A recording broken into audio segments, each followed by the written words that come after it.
Mais quand on achète une paire de chaussures tout-terrain, quelle garantie a-t-on qu'elle soit résistante à la déchirure ou à l'abrasion, que la semelle ne s'use pas trop vite ou qu'elle soit bien résistante au choc? Pour le tester de manière plus scientifique qu'un bon mal de pied, on traverse la frontière et on part en direction de la France. Enfin pardon, d'abord, on fait un test PCR et résultat négatif en poche, on va rejoindre la région lyonnaise. Nous sommes dans un quartier industriel au sud de Lyon. C'est ici que se trouve le laboratoire CTC qui s'est occupé de nos chaussures.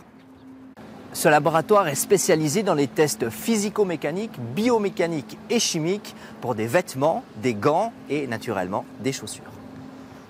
Nous avons soumis 8 paires de chaussures de randonnée, des modèles femmes, achetés dans des grandes surfaces en Suisse romande, à une ribambelle de tests pour évaluer la résistance de la chaussure, le confort et la conformité des matériaux. Nous sommes ici dans le laboratoire, c'est ici que les tests ont été réalisés. Et ce que je peux vous garantir, c'est que les chaussures ont été inspectées, usées, voire maltraitées pour le bien de nos consommateurs randonneurs. Alors je vous propose qu'on aille maintenant rejoindre en fait la personne qui s'est occupée de ces tests et qui est en train de préparer les chaussures.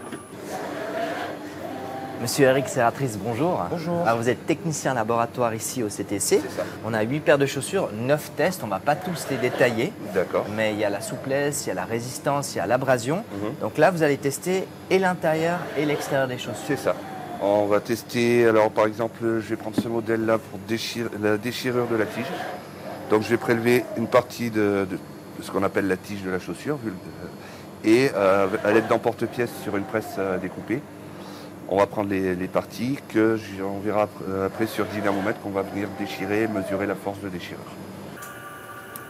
Donc si je vous comprends bien ici, on va tester quelle force il faut pour arriver à la déchirure du matériel. C'est ça.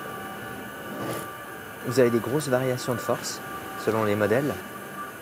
Ça dépend des matériaux, tout simplement. Mais vous avez des cuirs résistants, des cuirs peu résistants en général. Hein.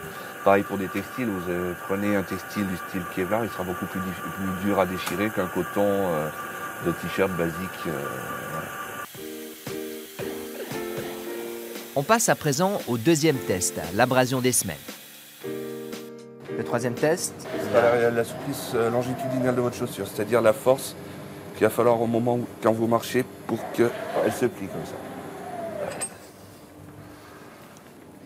Mon axe théorique, je le mets ici au niveau de l'axe de la machine.